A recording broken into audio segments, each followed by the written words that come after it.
श्रीमन्परं गम्भीर स्याद्वाद्मोघलाञ्छनम्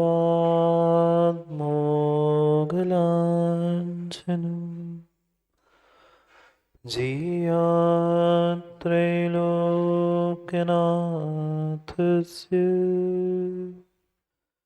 शासनं जिनशासनम्। जय मङ्गलभूताणं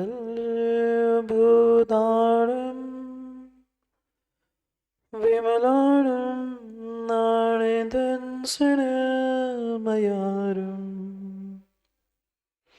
त्रैलोक्यसेयारं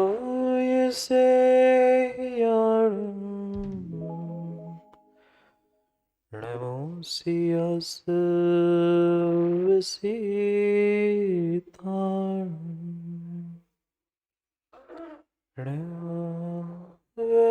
हरिहन्ताणं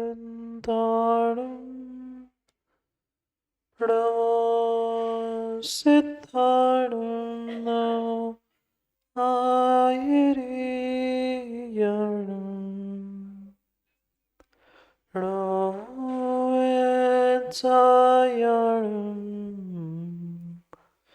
नमो लोय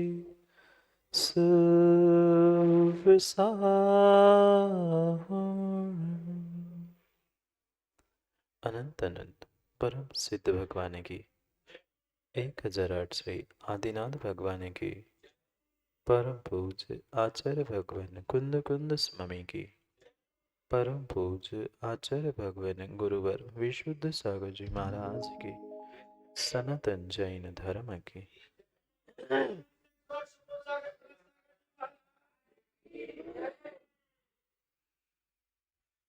अंतिम तीर्थेश वर्धमान स्वामी के शासन में हमसे विराजते और उनकी यह पावन पीयूष देशना हम सभी के लिए परम उपकारी। अनादिकाल से हमारी आत्मा जो जन्म जरा और मृत्यु रूपी रोग लगे उन रोगों का उपशमन करने वाली कोई परम औषधि है तो वह एकमात्र यह जिनवाणी। भाव्यात्माओं,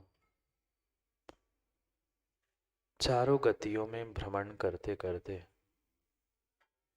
ये जीव अनादिकाल से इस दीर्घ घोर संसार में घूम रहा है। गलती किसी दूसरे की नहीं थी, व्यक्ति की स्वयं की गलती के कारण वह संसार में फंसा पड़ा। सोचता है, विचार करता है, चाहता भी है इस संसार से छूट जाऊं, पर जैसा चाहता है वैसा करता नहीं है और जैसा करता है वैसा चाहता नहीं।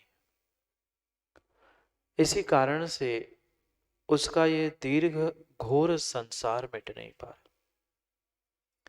जैसे कोई एक हिरण किसी जंगल में फंस जाता है, उस हिंस्र प्राणियों के मध्य में उसके लिए कोई शरणभूत नहीं है, ऐसी स्थिति इस संसार में फंसे हुए जीवों की है।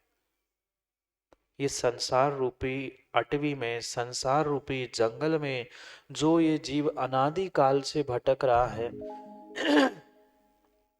कभी पूर्व दिशा की ओर पहुंचता है, सोचता है स्वर्ग है वहां सुख मिलेगा, वहां भी दुख मिला।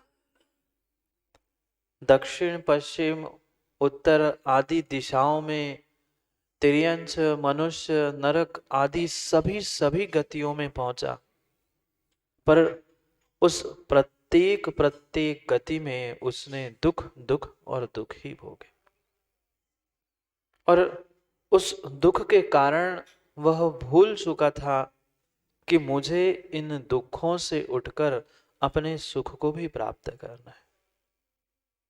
क्योंकि आज तक वह संसार से, इस घोर घोर संसार से, दीर्घ संसार से, दुखमय संसार से निकल क्यों नहीं पाया? क्या निकलने का मार्ग नहीं था? मार्ग तो था, मार्ग तो था, पर सच्चे मार्ग को वो समझ नहीं पाया था। जितने जितने आज तक भगवान बने हैं, जितने जितने आज तक भगवान बने हैं, वे प्रत्येक भगवान उस मार्ग का आलंबन लेकर ही भगवत्ता को प्राप्त कर चुके। पर हमें मार्ग क्यों नहीं मिल रहा? सुबह से लेकर शाम तक खूब पुरुषार्थ किया, पर मां मार्ग क्यों नहीं मिला? क्योंकि मार्ग कौन सा था, कैसा था, कहां से था, वह बताने वाला मार्गदर्शक नहीं मिला था। और धोखे से मार्गदर्शक मिला भी, हमने उस मार्गदर्शक की नहीं मानी। समझना, अनादि से इस दीर्घ संसार में जो हम भटक रहे हैं, घूम रहे हैं, उसके पीछे किसी दूसरे का हाथ नहीं था, स्वयं की गलती थी। मार्ग था, मार्गदर्शक थे, प्रकाश था, सब कुछ था, पर फिर भी हम सही मंजिल तक पहुंच नहीं पाए। क्यों नहीं पहुंचे मंजिल तक? क्यों नहीं हो पाए संसार से पार आज तक?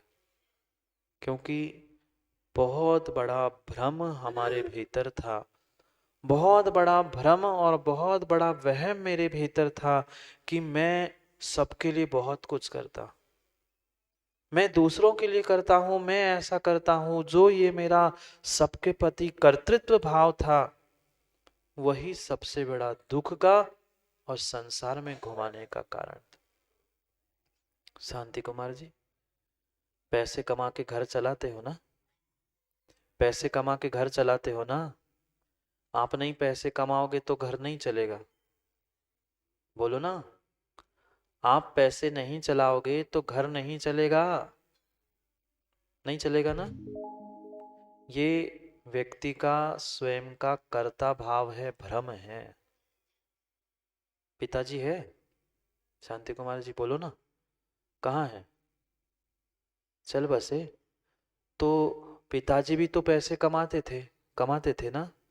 और वे पैसे कमाते थे तब भी आप पैसे कमाने लग गए होंगे। फिर जब पिताजी कमा ही रहे थे, आप क्यों कमा रहे थे? वे चला रहे थे ना घर। अभी आप भी कमाते हो, संस्कार के लिए और अलग से दुकान खोल दी। क्यों? जब आप घर चलाते हो, आप परिवार चलाते हो, आप कमा के सबको खिला रहे हैं, तो फिर आपके पिताजी भी खिलाते थे, वे चले गए, आप भूखे रह गए ना? नहीं रहे। मेरठ वाले भैया, ये भूल है व्यक्तियों की। अपने आप में भ्रम लेकर घूम रहे हैं कि मैं इसकी रक्षा करता हूं, मैं इसको संभालता हूं, मैं सुधारता हूं। नहीं, कोई कोई किसी के लिए कुछ नहीं करता। ये व्यर्थ व्यर्थ का भ्रम है। हर व्यक्ति अपनी इच्छाओं की ही पूर्ति करता है, दूसरे के लिए कुछ नहीं करता। मां सही सही बताना, दूसरे के लिए भोजन कराते हैं कि स्वयं के लिए भोजन कराते? करते नहीं, पूछना। करते तो स्वयं के लिए है, पर कराते भले ही हम दूसरे के लिए कहे, पर दूसरों को भी भोजन कराते हैं तो स्वयं के लिए ही कराते। एक ग्रास मुख में नहीं रखा तो पूछते मामा कैसा लगा? अभी पचा ही नहीं, स्वाद आया ही नहीं, तब तक कहना पड़ता है जैसा भी बनाओ मुंडी तो ऐसी करनी पड़ती है। वे कह रहे हैं हमें नहीं पता। सोचना, माँ कहने का अभिप्राय समझो, भावों को समझो। व्यक्ति मात्र और मात्र स्वयं के लिए जीता है। कहता जरूर है मैं दूसरे के लिए करना हो, मैंने इसकी व्यवस्था की, मैंने उसके लिए किया, पर कोई किसी के लिए कुछ नहीं करता, स्वयं के लिए करता है।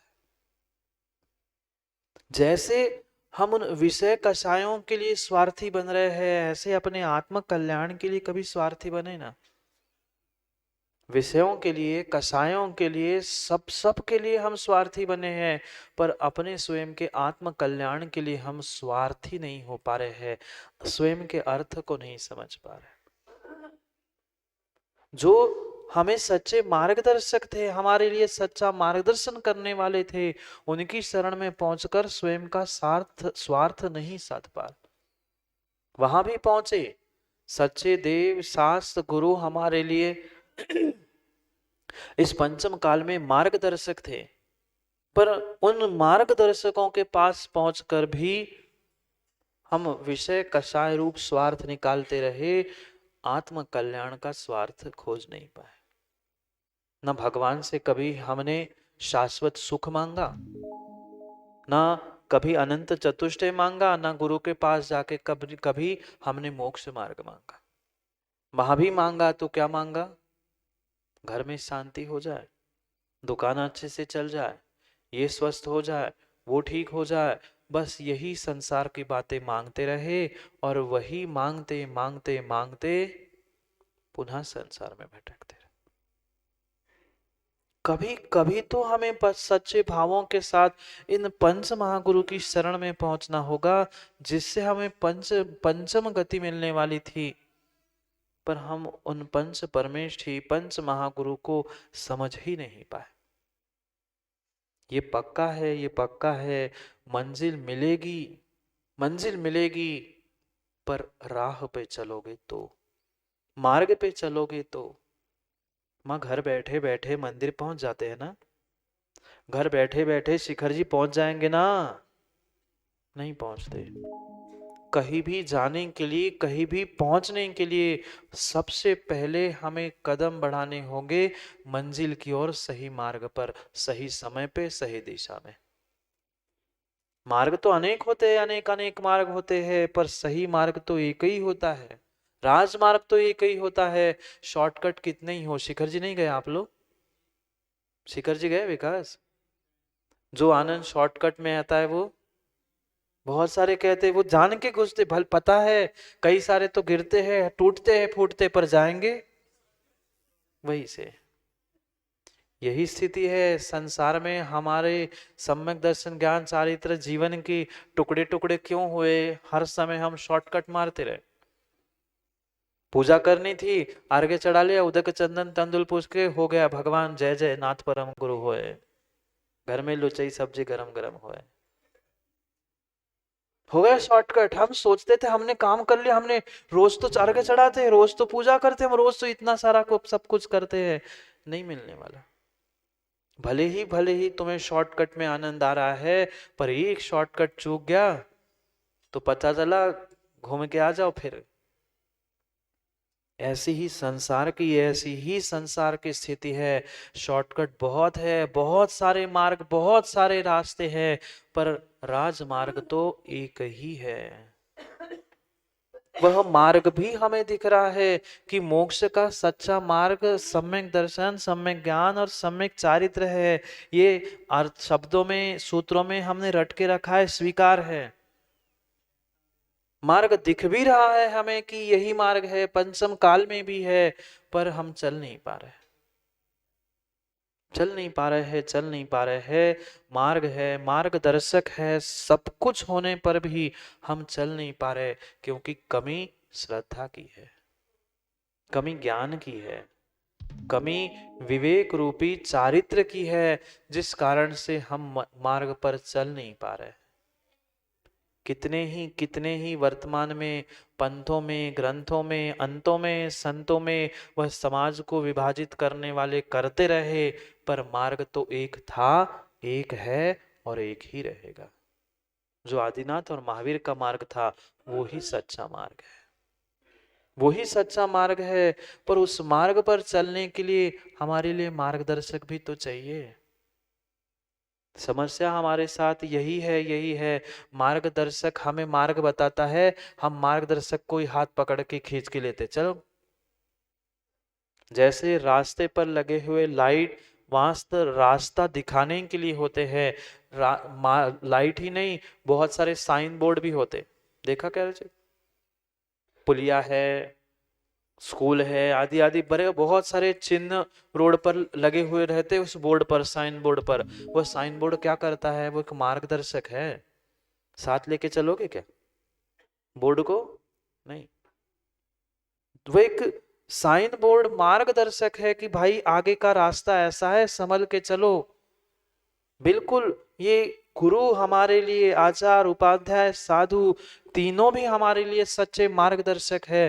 पर हम सोचते हैं कि हम जहां जाए वहां मार्गदर्शक को ले जाए, नहीं चलेंगे। उन्होंने रास्ता बता दिया कि यहाँ से ऐसा जाओ, यहाँ से बाजार से इस तरफ मुड़ जाओ तो बार रोड आएगा, इधर से सीधे जाओ तो ललितपुर रोड आएगा। हम सोचते कि नहीं, वहां तक मंजिल तक चलने वाले नहीं है, वे तो अपने मंजिल को प्राप्त कर रहे। हमें स्वयं को पुरुषार्थ करना है। जब मार्ग मिल गया, मार्गदर्शक मिल गए हैं, हम अपने जीवन को क्यों नहीं बदल पा रहे? क्योंकि भीतर वह श्रद्धा नहीं है, जो श्रद्धा हमारे लिए वह रास्ता और मार्ग खोलने वाली है। मार्ग मिल गया, मार्गदर्शक मिल गया, माँ बाहर के जितने जितने जितने निमित्त थे वे सब निमित्त मिल गए। नहीं मिले? पंच परमेष्ठी मिल गए, समय समय पर हमें देवशास्त्र गुरु मिल गए, जिनवाणी सुनने को लिए मिलती है, सब कुछ निमित्त मिलते हैं। पर उन निमित्तों को हम अपने जीवन को बदलने के लिए कार्यकारी उपाय नहीं बना पाए। नहीं बना पाए क्योंकि कमी स्वयं की श्रद्धा की थी, विवेक की थी, ज्ञान की थी। पर ज्ञान कौन सा? सम्यक ज्ञान, किताबों का ज्ञान नहीं। नहीं तो वो तो इतना इतना ज्ञान लोगों के पास है कि महाराजों को तो ज्ञान देने आ जाते हैं। हाँ, कभी कभी ऐसा ही लगता है पप्पू भाई, हमसे तो ज्यादा ज्ञान श्रावकों के पास है, यहाँ काय को ज्ञान लेने आए, इतना ज्ञान पेलने आते महाराजों के साथ। वो ज्ञान कार्यकारी नहीं है। ज्ञान चाहिए सम्यक दर्शन के साथ, सम्यक ज्ञान चाहिए। ये जानकारी वाला किताबों का ज्ञान काम का नहीं है। कितना कितना ज्ञान दुनिया में क्या हुआ, अमेरिका में, इंग्लैंड में, यहाँ 5G लॉन्च हो गया, वहां विमान नहीं उड़े, उसकी घंटों घंटों चर्चा करने के लिए समय है। पर यहाँ क्या उड़ान भरनी है, नहीं पता। सोचो, विचार करो, हम दुनिया के सब स्थानों पे सब कुछ खोजते हैं, पर अपने भीतर श्रद्धा को क्यों नहीं खोज पा रहे हैं? और ये पक्का है, जिसके पास श्रद्धा नहीं है वह सच्चे देवशास्त्र गुरु के सामने हाथ जोड़ नहीं सकता। ऐसे हाथ जोड़ लेना, सैल्यूट कर लेना बात अलग है। अब बहुत सारे लोग तो इसलिए हाथ जोड़ते माँ को का के, नहीं पता। ऐसे भी लोग हैं बंटी भाई, को का के हम ही हाथ नहीं जोड़े तो, हम ही तो कमेटी के, और हम ही हाथ नहीं जोड़े तो कमेटी से बाहर होना पड़े, सो जोड़ ले हाथ। नहीं, ये श्रद्धा से हाथ नहीं जुड़े हैं, ये श्रद्धा से हाथ नहीं जुड़े हैं, ये मात्र एक व्यवहारिकता, एक फॉर्मेलिटी चल रही है। आज तक यही हुआ, माँ चौका भी लगाया, आहार भी दिए, किस लिए? ओ, आपने चौका नहीं लगाया, आपके घर में लगा ही नहीं चौका, कोका के हमने तो लगा दिया, हो गया हमारी ड्यूटी, हमारी व्यवहारिकता पूरी है, हमारी ड्यूटी खत्म। कल्याण नहीं होगा।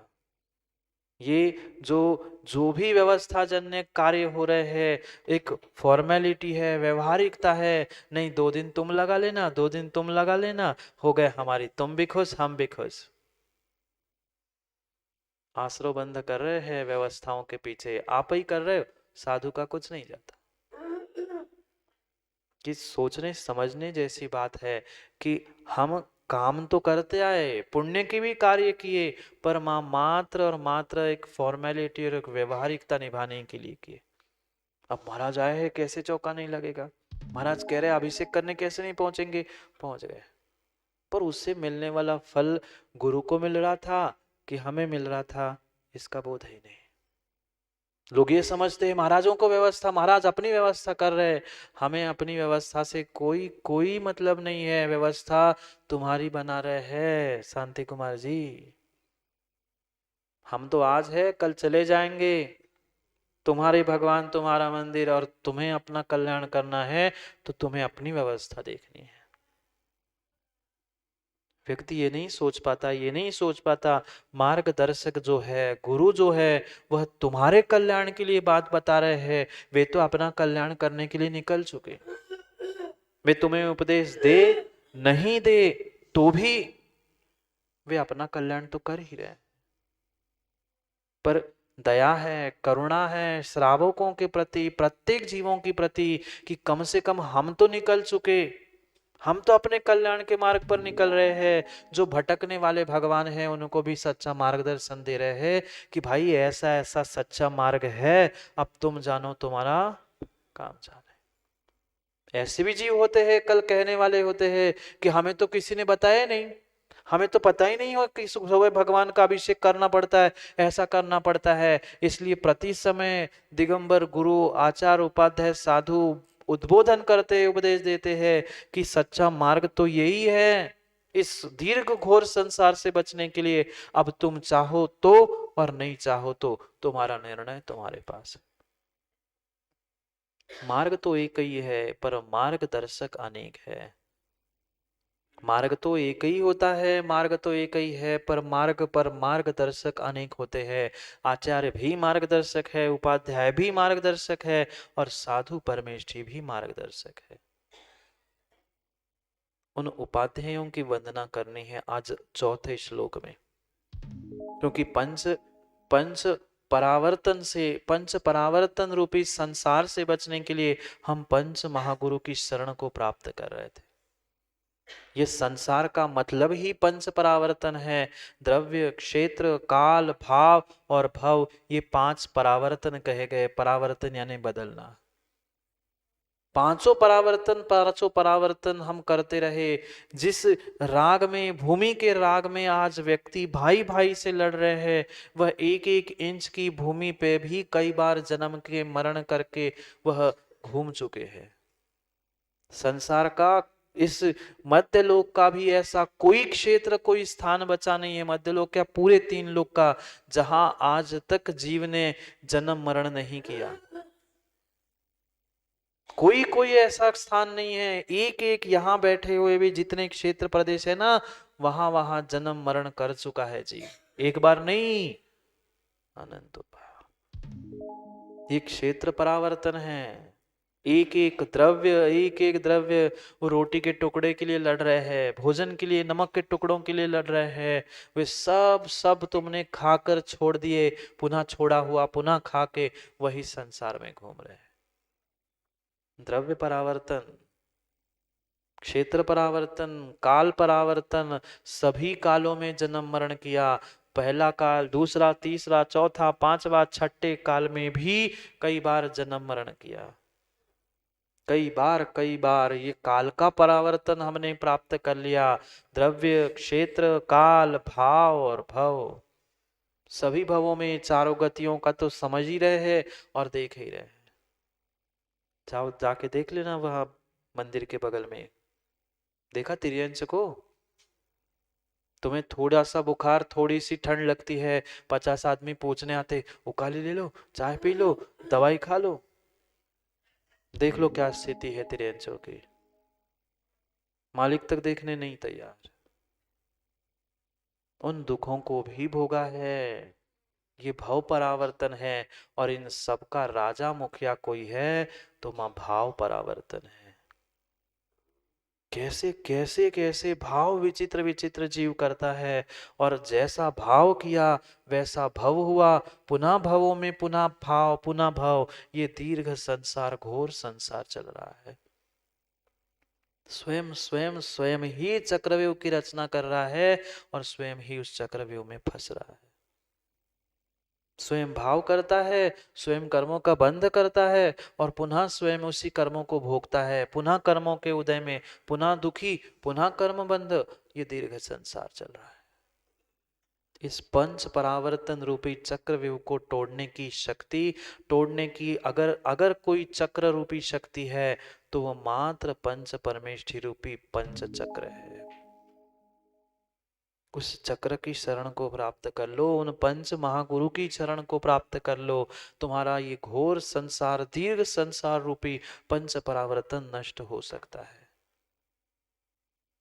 पर हमारी उतनी श्रद्धा तो हो, हम हाथ जोड़ने के लिए, वंदना करने के लिए उनके पास पहुंचे भी तो सही। कई सारे हमने देखे बेचारे खिड़कियों से झांकते हैं, छतों से झांकते हैं, पर नीचे हाथ नहीं जोड़ सकते। ऐसे भी जीव है, घर में बाकी सब आहार दे रहे हैं, वो झांक रहे हैं, भीतर तो लग रही है उसी उसी की देह आए, पर मैं दे दूं सुखों का क्या है, हाँ तुम आ गए थे। ऐसी स्थिति है, हम तो चेहरा भी पढ़ना जानते मामा साहब के। क्या करे जीव, समझ नहीं पा रहा है कि वास्तव में कल्याण का मार्ग मेरा क्या है और क्या नहीं है। दिखावे का मतलब धर्म नहीं है, पुण्य नहीं है। वे उपाध्याय परमेष्ठी सच्चे मार्गदर्शक है, क्योंकि दीक्षा शिक्षा देना ये आचार्य का कर्तव्य था। अब मात्र शिक्षा शिक्षा शिक्षा देना, पठन पाठन करना, ये काम उपाध्याय परमेष्ठी का है। वैसे तो मूल गुण जो 25 बताए गए हैं द्वादशांग के, वह 12 अंग और 14 पूर्व, 11 अंग और 14 पूर्व मिल के 25 गुण उपाध्याय परमेष्ठी के होते हैं। पर ये मत कह देना कि पंचम काल में होते ही नहीं है। बहुत सारे जीव तो यही सोचते हैं कि जब द्वादशांग ही नहीं है, कोई पूर्व ही बचा नहीं है, तो फिर उपाध्याय परमेष्ठी कहां से। भले ही वह मूल गुण रूपी वो 25 उनके पास नहीं है, पर वर्तमान में जो जो उनके पास श्रुत ज्ञान है, वह पूरे पूरे श्रुत ज्ञान को प्राप्त करके प्रदान करने वाले उपाध्याय परमेष्ठी भी हो सकते हैं। पर यह भी ध्यान रखना, उपाध्याय परमेष्ठी को और परिपूर्ण रूप से उन आचार्य परमेष्ठी के सन्निधि में रहकर ही पठन पाठन कराने की आज्ञा है।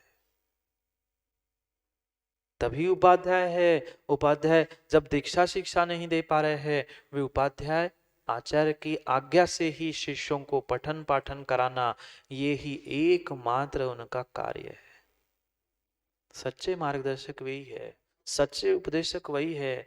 वे है तो, पर हम उपदेश माने तब ना। हम उपदेश मानते ही नहीं है। हम सुनते तो है बहुत, इतना सुनते, जब जब सुनते तो ऐसा लगता है बिल्कुल सही है। क्यों माता? ऐसे लगता है जब जब सुनने बैठते थे बिल्कुल सही, ऐसे ही करना चाहिए, ऐसे ही करेंगे। पर जैसे ही बंटी भाई यहाँ से बाहर गए, महाराज को काम का है तो कहते रहते, हमें जो करना है सो करना है, महाराज तो कहते। सोचो समझो, कितनी कितनी बड़ी भूल व्यक्ति कर रहा है। सामने सब कुछ है, थाली परस के रखी है, खाने वाला खिलाने वाला समझाने वाला सब सामने है, पर हम मुंह ही नहीं खोल रहे। खा पाएगा? नहीं। क्या करे, ये ऐसी स्थिति है। शादी हो रही थी, इंदु शादी हो रही थी, दूल्हा बैठा था, थाली लगी थी। अब परंपरा है, रस्में हैं, जब तक मांग पूरी नहीं होती तब तक। नहीं गए आप लोग कभी? आप तो बहुत सार गए होंगे, हमसे कई बार पहुंचे होंगे और हर बार देखा होगा। थाली बनी है, दूल्हे राजा बैठे हैं, जब तक सोने की घड़ी सोने की चेन कुछ नेक नहीं मिलता तब तक पेट नहीं भरता। बैठे थे दूल्हे राजा, बहुत सुंदर पकवान बने, सब कुछ थाली लगा दी, खाने के लिए तैयार ही नहीं दूल्हे राजा। सबको बुलाया, एक एक करके रिश्तेदार आए, सब पूछ के चले गए, ये परस दूं क्या, वो परस दूं क्या, ये पसंद नहीं है, लुचाई नहीं तो पुड़ई नहीं तो ये नहीं वो नहीं। सबने अपने अपनी तरीके से सब पूछा, सब आके पूछ के चले गए। सास ससुर जितने रिश्तेदार आए, घर के भी लोग पूछ के चले गए, भाई क्या बात है, क्या कमी है, कुछ पसंद की चीज नहीं है क्या, अब भी बना देता हूं। पर दूल्हे राजा खाने ही तैयार नहीं। 15-20 मिनट, आधा घंटा, 1 घंटा, अब बाकी सब तो खा चुके। शादी में होता क्या, बाकी पहले खाते और दूल्हा दुल्हन भूखे रहते। वही सोच रहे थे कि भाई सबने खा लिया, अब तुम तो खा लो, क्या चाहिए बताओ, क्या कमी है, क्या कमी है, कुछ कमी हो तो बाजार से मंगवाऊं, कुछ व्यवस्था करूं। खूब खूब सबने मनाने का प्रयास किया, पर इतने जल्दी मन जाए तो फिर दूल्हे राजा कैसे। बहुत सारे होते हैं ऐसे मनवाने वाले, मनाते रहे, काय को खाते हुए। सब एक थाली बदली, दूसरी तीसरी, सब प्रकार से परोस के खिलाने का प्रयास किया, पर खाने तैयार नहीं। आखिर में दादाजी पहुंचे और उसने पूछा, बेटा बता क्या है, क्या परेशानी है। वधु पक्ष के उसके दादाजी पहुंचे वधु कन्या के, और उन्होंने पूछा भाई बता बात क्या है, कमी किस बात की है, तुम्हें और कुछ विशेष चाहिए क्या, तुम्हें जो नेक चाहिए था वो सब कुछ दे दिया, सब कुछ भोजन में इतनी व्यवस्था है, कमी किस बात की है बताओ। वो दूल्हा कहता है धीरे से दादा के कान में कि दादा सब व्यवस्था बढ़िया है, सब है, कुछ कमी नहीं है, कमी किसी की है तो मुझे भूख की कमी है, भूख नहीं लगी है। जिसको भूख नहीं लगी है क्या माँ उसे ठूस के खिलाया जा सकता है? पंच पकवान क्या 56 भोग भी बना लो, पर जिसको भूख नहीं लगी है उसको कुछ भी खिलाया नहीं जा सकता। ऐसी स्थिति है वर्तमान के जीवों की।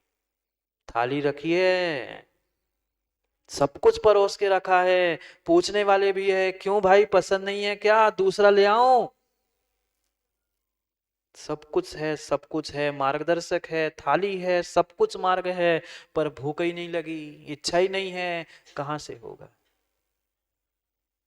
कमी कमी बाहर के निमित्तों में नहीं है, कमी स्वयं की इच्छा की, स्वयं की श्रद्धा की, और कहीं ना कहीं भूख की कमी है। ये भूख नहीं, भगवान बनने की भूख, सन्मार्ग पर चलने की भूख नहीं है। ये सच्चे उपदेशक मिले हैं, पूछ रहे हैं भाई कहाँ कमी है, कुछ कमी है तो पूरी कर लेंगे, पर हम कहाँ मानने वाले, हमें भूख ही नहीं है। हम तो किट्टू बाहर ही से खा के आते हैं, अब घर में काय को भूख लगे हमें। अब माँ मना रही है बेटा खा ले, एक रोटी खा ले, पूड़ी खा ले, ये बना लूं, पर बेचारे बाहर ही से चाट चाट के आते तो घर में काय को भूख लगती है। सोचो विचार करो, ऐसी स्थिति है विषय कषायों में इतना इतना पेट भर चुका है कि हमें सन्मार्ग के कार्यों में, पुण्य के कार्यों में हमें भूख ही नहीं लगती। सब साधन धरे रखे, सब साधन धरे रखे हैं, पर धरे के धरे ही है। ये ध्यान रखना, सब धरा का इस धरा पर धरा रह जाएगा, तुम चला जाएगा फिर सब धरा मिल जाएगा। विचार करो, उन उपाध्याय परमेश जी की वंदना कर रहे हैं चौथे श्लोक में। हमें भी वंदना करनी है, कैसे वे उपाध्याय परमेश जी है, कौन है, कौन सच्चे मार्गदर्शक है, क्यों उन्हें मार्गदर्शक कहा, उसको कह रहे हैं चौथे नंबर के श्लोक में पंच महागुरु भक्ति में। पढ़ते हैं, घोर संसार भी माड़वी कानने, सिख वियराल नह पाव पंचानने, नठ मगाण जीवाण पहदेसिया, वंदिमोते उवचाय अम्मे सया। पढ़ो एक साथ।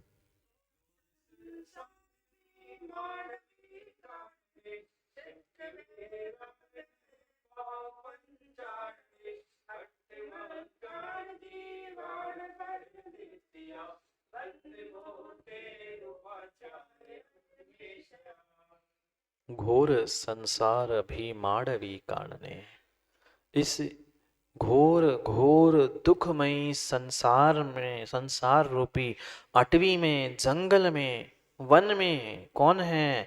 कानने, पंचानने, जो सिंह आदि हिंस्र प्राणियों से जैसे अटवी जंगल वन व्याप्त होता है, ऐसे ही पाप रूपी, ऐसे ही पाप रूपी हिंस्र पशुओं से ये संसार व्याप्त है।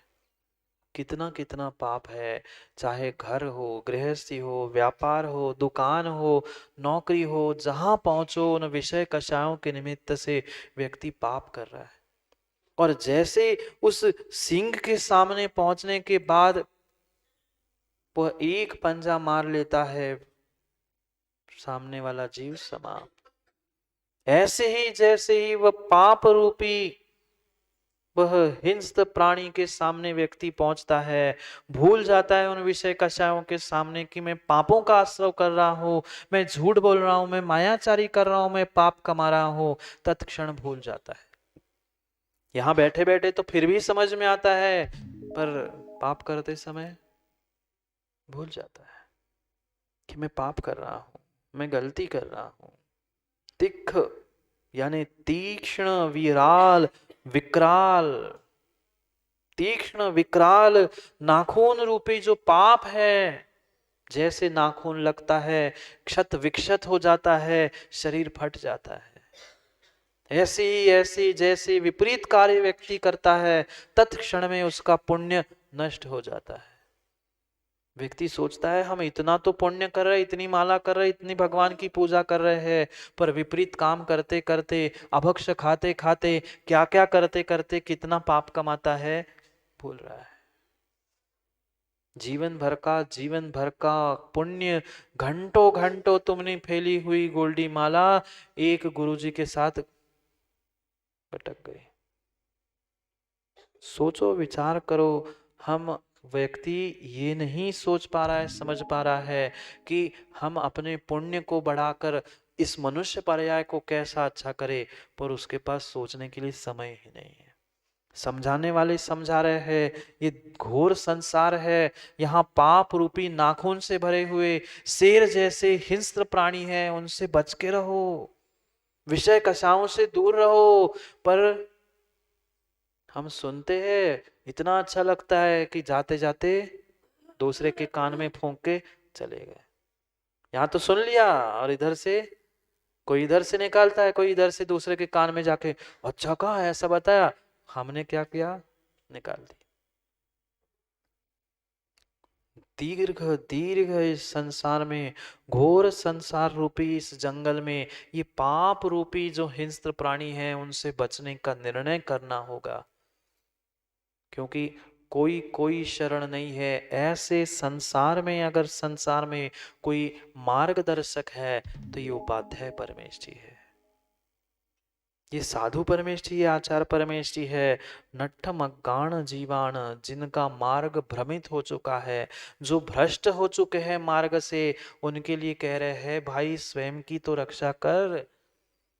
मैं तो जा ही रहा हूं, मैं तो जा ही रहा हूं सच्चे मार्ग पर, मैं तो अपने सब सुख सुखों को प्राप्त कर लूंगा, पर तुम पे करुणा है, दया है, इसलिए कह रहे हैं कि भाई ऐसा नहीं, कम से कम ऐसा तो कर ले।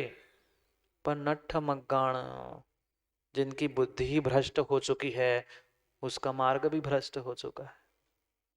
बुद्धि ही भ्रष्ट हो चुकी है, उसका प्रत्येक कार्य, प्रत्येक जीवन का प्रत्येक कार्य नष्ट हो चुका है। इसलिए बुद्धि को, विवेक को भ्रष्ट मत करो, नष्ट मत करो।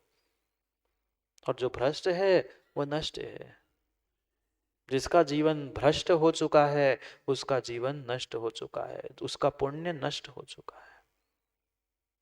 मत करो भ्रष्ट।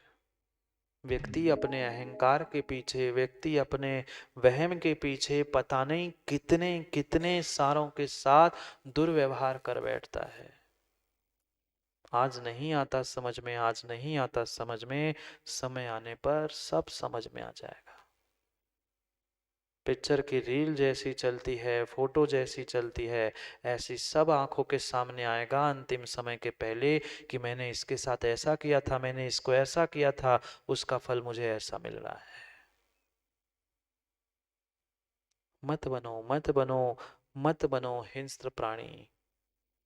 मार्गदर्शन कर रहे हैं सच्चे उपाध्याय परमेश जी पंच महागुरु में, कि जितने जितने भ्रष्ट हो चुके हैं, मार्ग से च्युत हो चुके हैं, उनको लाइन पे लाने का प्रयास कर रहे हैं। पर लाइन को हम दूसरों को लाते हैं क्यों पंकु भाई? बच्चों को तो हम लाइन पे लाते हैं, दूसरों को तो हम लाइन पे लाते हैं, पर हम कभी नहीं आते। ऐसी स्थिति जाके देख लेना, जहां जहां लाइन लगी रहती है ना, बहुत सारे मंदिरों के बाहर भी लाइन होती है, राशन की दुकान पे भी लाइन होती है, वहां तो दूसरों के लिए लाइन में हो, लाइन में हो, और स्वयं लाइन के बाहर है। लाइन में लगाने वाला कभी भी लाइन में नहीं होता, जाके देख लेना जहां भी लाइन लगी। दूसरे को तो लाइन में लगा रहा है, तू लाइन होने और तू लाइन हो जा, तू लाइन के बाहर। दूसरों को लाइन में नहीं, पहले स्वयं को तो लाइन में लाओ। वे तो लाइन में पहुंच गए, मोक्ष मार्ग पे पहुंच गए, वे आपके लिए कह रहे हैं उपाध्याय परमेश जी, तुम लाइन से बाहर हो, लाइन में आ जाओ, लाइन में आ जाओ। आज नहीं तो कल कभी ना कभी कल्याण होगा, पर हम लाइन में आना चाहते ही नहीं है। लाइन मिलेगी कहां से? नहीं आ पा रहे हैं, मोक्ष के मार्ग पर नहीं चल पा रहे हैं। लाइन में आए बिना काम नहीं होगा। जो च्युत हो गया, भ्रष्ट हो गया, सो भ्रष्ट हो गया, गया। और जो श्रद्धा से भ्रष्ट है वो जीवन भर, जिंदगी भर, कई भवों तक भ्रष्ट है। ज्ञान से है, चारित्र से है, फिर भी वो मार्ग में आने की संभावना है, पर जिसकी श्रद्धा की पटरी ही उखड़ गई है, अब वहां ट्रेन चलने वाली नहीं है। पटरी व्यवस्थित है और धोखे से इंजन उतर गया है तो फिर भी उसे उठाकर लाइन पे लाया जा सकता है, पर जिसकी श्रद्धा की पटरी ही उखड़ गई है, उस ट्रेन को कभी भी पुनः ट्रैक पर नहीं लाया जा सकता। नया ही ट्रैक बनाना पड़ेगा और नई ट्रेन चलानी पड़ेगी। इसलिए लाओ, श्रद्धा लाओ, नित्य वंदना करने की बात कह रहे हैं। क्यों?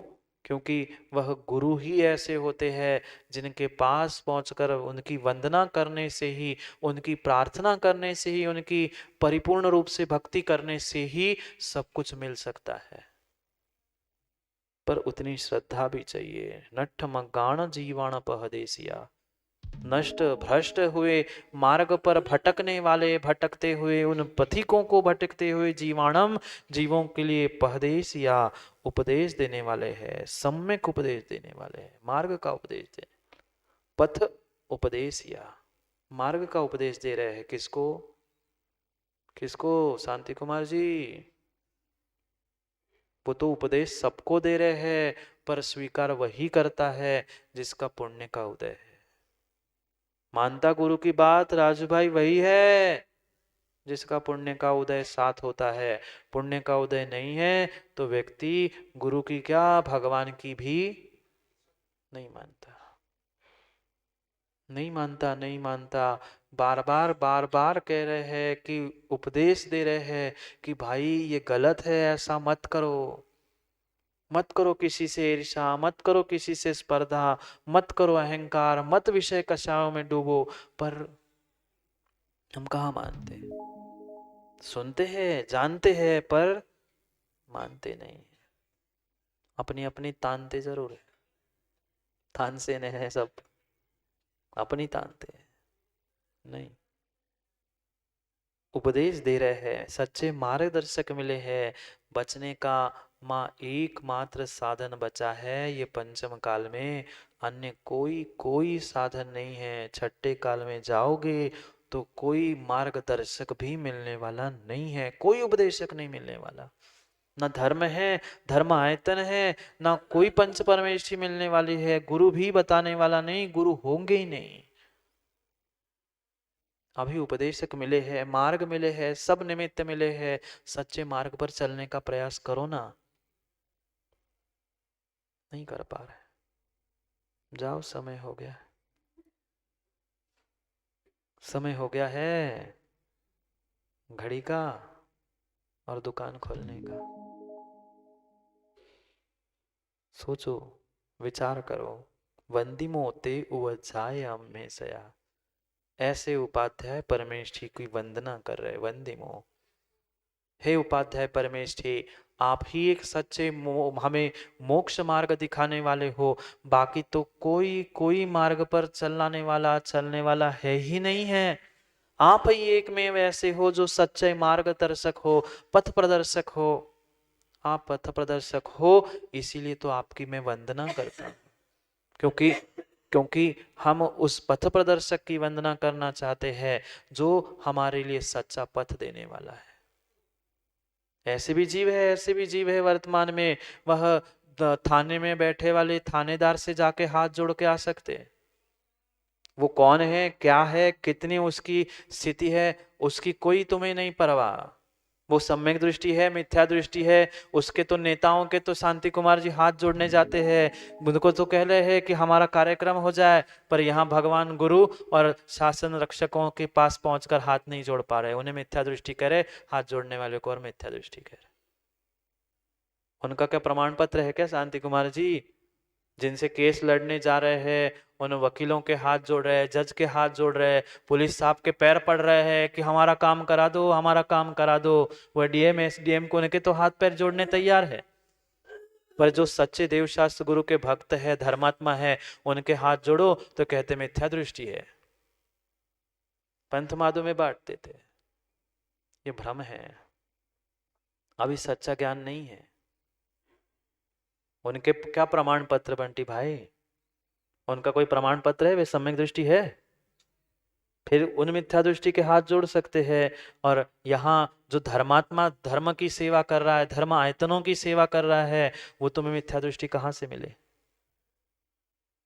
बहुत सोचने की और सोच को बड़ा करने की आवश्यकता है। सच्चे मार्गदर्शक के तो हाथ नहीं जोड़ रहे हैं आचार उपाध्याय साधुओं के, और डीएम एसडीएम के पीछे पीछे घूम रहे, हमारा काम कर दो साहब, हमारा काम कर दो साहब। ऐसी स्थिति है यहाँ की नहीं, कई स्थानों की, हम तो देखा है ना, पूरा देश घूमा है। उनको हाथ जोड़ने में मिथ्यात का पाप नहीं लगता, पर सच्चे साधु के सामने हाथ जोड़ने में हमें दोष लगता है, क्योंकि पंचम काल के साधु है। जो धर्मात्मा है, धर्म की व्यवस्था देख रहे हैं, उनको तो हमें वो श्रावक मिथ्या दृष्टि दिखता है, उनसे जय जिनेन नहीं कर सकते हम। इतनी तो कसा है, उनसे जय जिनेन नहीं करेंगे। वहां नेताओं के हाथ जोड़ने पहुंचेंगे। अब देखना, अभी इलेक्शन आएगा, पता चलेगा किस किस के दर पे जाएंगे। गरीबों के तो हाथ पैर पड़ने जाएंगे, हमें वोट दे दो, इनको वोट दे दो, वहां तो मांगने जाएंगे। पर दान लेने के लिए, मंदिर की व्यवस्था के लिए कभी हाथ जोड़ने नहीं पहुंचेंगे कि हमारे यहाँ भी विधान हो रहा है, आ जाओ करके। नहीं कहोगे ना माँ? देखते हैं क्या होता है क्या नहीं होता है, देखते देखते सबकी सबकी परीक्षा होगी, होती है। अच्छे के लिए कभी कोई मांगने नहीं जाता, पर उनके साथ मांगने जाएंगे वोट दे दो भर के, क्योंकि उसके बाद मिलने नोट। यहाँ क्या मिलेगा? यहाँ जो पुण्य मिलेगा, विश्वास मानना, दुनिया के किसी भी दर पे नहीं मिलने वाला। पहचानो, वे सच्चे मार्गदर्शक है, उनके पास हाथ जोड़ के पहुंचोगे, मार्गदर्शक मिल जाएंगे, मार्ग मिल जाएगा। वे तुम्हारे लिए मार्गदर्शक नहीं है। उनको नहीं समझ में आता, वे नहीं समझ में आते, वे मिथ्या दृष्टि है, पर दूसरों से अवश्य कह देते हैं माँ की मिथ्या दृष्टि है। कौन मिथ्या दृष्टि और कौन सम्यक दृष्टि, स्वयं का निर्णय स्वयं करे, दूसरों की परीक्षा ना करे। जाओ, समय हो गया परीक्षा करने का, चावल बना के नहीं कुकर में, समय हो गया है। वंदी मोते वज्जायाम में सया। ऐसे यह उपाध्याय परमेष्ठी हमारे द्वारा सदैव नित्य ही वंदनीय है। मैं उन उपाध्याय परमेष्ठी की त्रिवार वंदना करता हूँ। कर लो, यही से परोक्ष रूप से उपाध्याय परमेष्ठी की वंदना कर लो। हम मिल पाए तब मिल पाए, पर आचार उपाध्याय साधु की रोज भाव से वंदना करोगे तो नियम से अचिंत्य फल प्राप्त करके बहुत कुछ जीवन में बदलने वाला सौभाग्य प्राप्त कर सकते, पर भीतर की उतनी श्रद्धा चाहिए।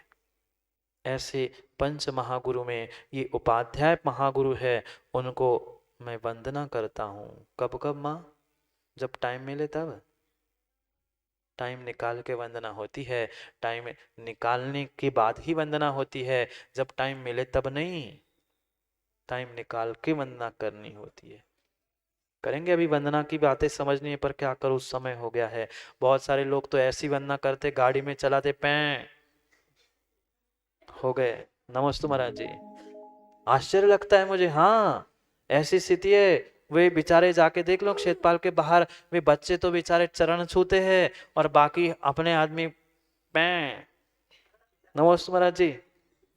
इतनी जल्दी होती, गाड़ी से बेचारे उतर भी नहीं पाते, जूते पहने पहने सैल्यूट मार रहे हैं। आजकल तो वो अन्य स्थानों जैसी परंपरा हो गई, मंदिर के सामने जाओ, भगवान के सामने से जाओ, हॉर्न बजा लो, हो गया हमारा नमस्कार। हाँ है, बहुत सारों की यहाँ परंपरा है। बहुत सारों पे पुलिया से कहीं मंदिर के सामने से जाओ, छोटू हॉर्न बजा दो, लोग समझते हाथ जोड़ लिए। हॉर्न बजाने से हाथ नहीं जोड़ते भाई, व्यवस्थित उतरो। कितना समय लगेगा? 1 मिनट लगेगा।